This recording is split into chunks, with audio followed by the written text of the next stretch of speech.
जय श्री राम। मंगल भवन अमंगल हारी, प्रभु सुदशरथ अजिर बिहारी। जय सिया राम जय जय सिया राम। दीन दयाल विरधु संभारी, हरौ नाथ मम संकट भारी। जय सिया राम जय जय सिया राम। जय सिया राम जय जय हनुमान। सुबेल पर्वत पर प्रातःकाल श्री रघुनाथ जी भी जाग गए और उन्होंने सब मंत्रियों को बुलाकर उनसे सलाह मांगी। क्या उपाय करना चाहिए? जामवान ने श्री राम जी के चरणों में सिर नवाकर कहा, हे सर्वज्ञ, हे अंतर्यामी, हे बुद्धि बल तेज धर्म और गुणों की राशि, सुनिए।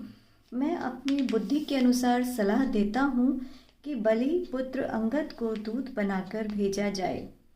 यह सलाह सबके मन में जच गई। कृपा निधान श्री राम जी अंगद से बोले, हे बल बुद्धि और गुणों के धाम बाली पुत्र, तुम इस काम के लिए लंका जाओ।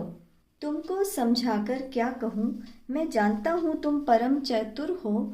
शत्रु से वही बात करना जिससे हमारा काम हो जाए और उसका कल्याण भी हो।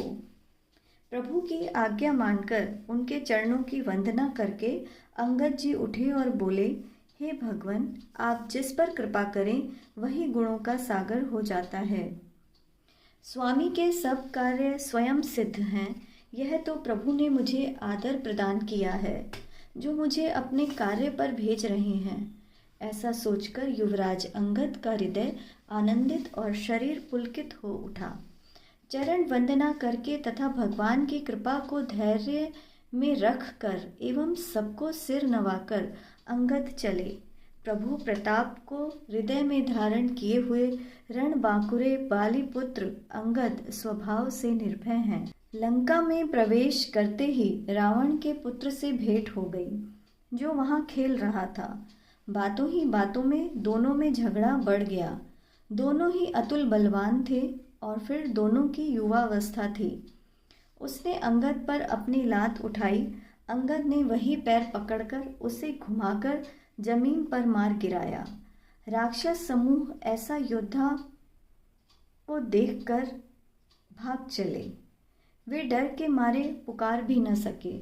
वे एक दूसरे को असली बात नहीं बतलाते।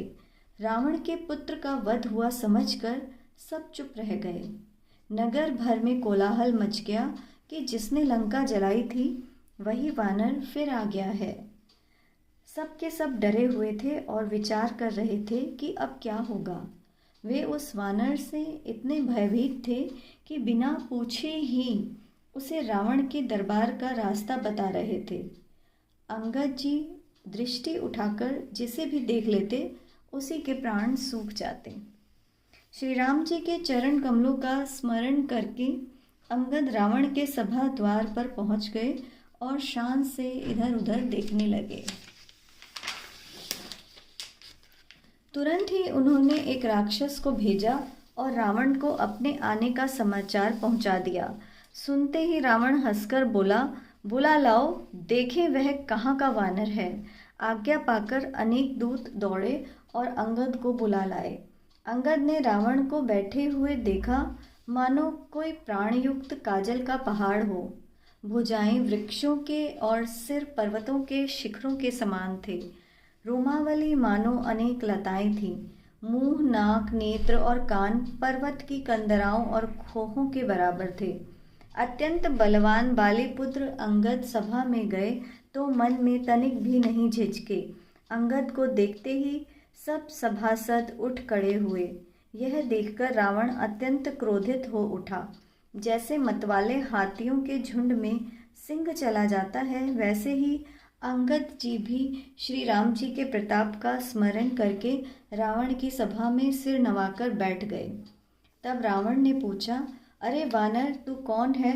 इस पर अंगद जी बोले, हे दशानन, मैं श्री राम जी का दूत हूँ। मेरे पिता की तुमसे मित्रता थी, इसलिए मैं तुम्हारे भले के लिए ही यहाँ आया हूँ। तुम्हारा कुल उत्तम है, तुम पुलत्स्य ऋषि के पौत्र हो। शिव और ब्रह्मा जी का तुमने अनेक प्रकार से पूजन किया है, उनसे वर प्राप्त किए हैं और सब काम सिद्ध किए हैं। लोकपालों एवं सब राजाओं को भी तुमने जीत लिया है। राजमद तथा मोहवश तुमने जग जननी सीता जी का हरण कर लिया है। अब तुम मेरी हित भरी सलाह सुनो। उसके अनुसार चलने पर प्रभु श्री राम जी तुम्हारे सब अपराध क्षमा कर देंगे। दांतों में तिनका दबाओ, गले में कुल्हाड़ी डालो और कुटुंबियों समेत अपनी स्त्रियों को साथ लेकर आदर पूर्वक जानकी जी को आगे करके अपना समस्त भय छोड़कर चलो। और हे शरणागत के पालन करने वाले रघुवंश शिरोमणि श्री राम जी, मेरी रक्षा कीजिए, रक्षा कीजिए, इस प्रकार उनसे प्रार्थना करो। तुम्हारी पुकार सुनते ही प्रभु तुम्हें निर्भय कर देंगे। रावण ने कहा, अरे बंदर के बच्चे, संभाल कर बोल। मूर्ख, मुझ देवताओं के शत्रु को तू जानता नहीं। अरे अपना और अपने बाप का नाम तो बता। तू किस नाते से मुझे मित्र कहता है? इस पर अंगद ने कहा, मेरा नाम अंगद है, मैं बाली का पुत्र हूँ। कभी तुम्हारी उनसे भेंट हुई थी। अंगद के वचन सुनते ही रावण सकुचा गया और बोला, हाँ मुझे याद आ गया, बाली नाम का एक बंदर था। अरे अंगद, तू ही बाली का पुत्र है? अरे कुल घाती, तू तो अपने कुल रूपी बांस के लिए अग्नि रूप ही पैदा हुआ। तू गर्भ में ही क्यों न नष्ट हो गया? तू व्यर्थ ही पैदा हुआ, जो अपने मुंह से स्वयं को तपस्वियों का दूत बता रहा है। अब बाली की कुशल बता, वह कहाँ है?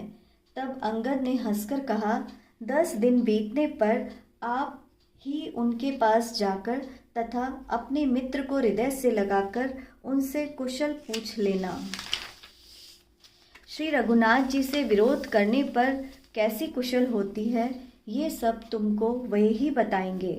अरे मूर्ख सुन, भेद नीति उसी के मन पर अपना प्रभाव डाल सकती है जिसके हृदय में रघुवीर जी न हो। मैं कुल का नाश करने वाला हूँ और तुम कुल रक्षक हो। हे रावण, अंधे बहरे भी ऐसी बात नहीं कहते। तुम्हारे तो 20 नेत्र और 20 कान हैं। शिव, ब्रह्मा आदि देवता और मुनियों के समुदाय जिनके चरणों की सेवा करना चाहते हैं, उनका दूत होकर मैंने कुल को डुबा दिया। ऐसी कुबुद्धि होने पर भी तुम्हारा हृदय फट नहीं जाता। अंगद की ऐसी कठोर वाणी सुनकर रावण आंखें तिरछी करके बोला, अरे दुष्ट, मैं तेरे यह कठोर वचन इसलिए सह रहा हूँ क्योंकि मैं नीति और धर्म को जानता हूँ। अंगद बोले, तुम्हारी धर्मशीलता मैंने भी सुनी है। तुमने पराई स्त्री का हरण कर लिया और दूत की रक्षा की बात तो अपनी आंखों से देख ली।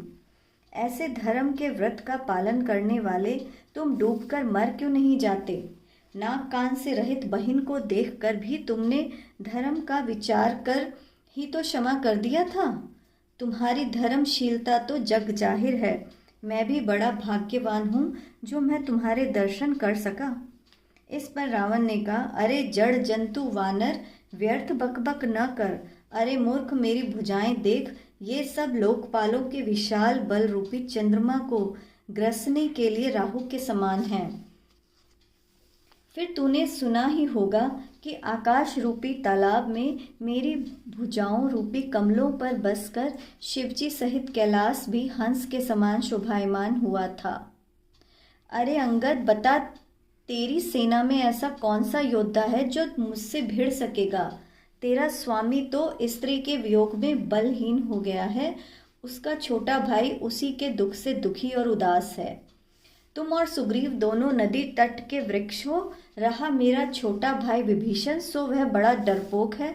मंत्री जामवान बहुत बूढ़ा है, वह अब लड़ाई में क्या कर सकता है? नल नील तो केवल शिल्प कर्म जानते हैं।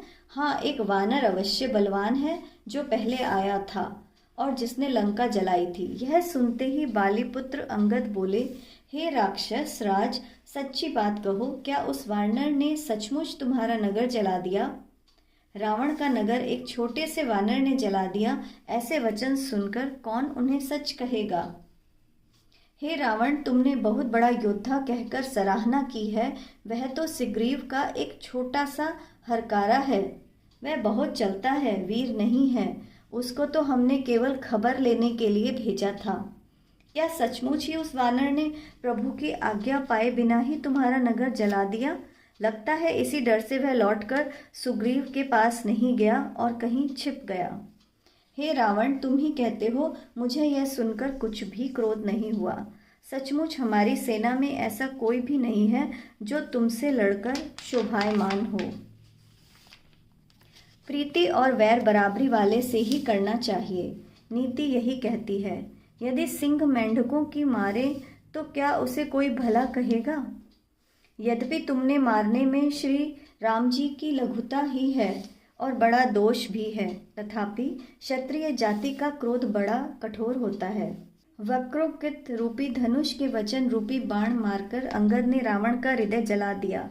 रावण उन बाणों को मानो प्रत्युत्तर रूपी षडांसियों से निकाल रहा था।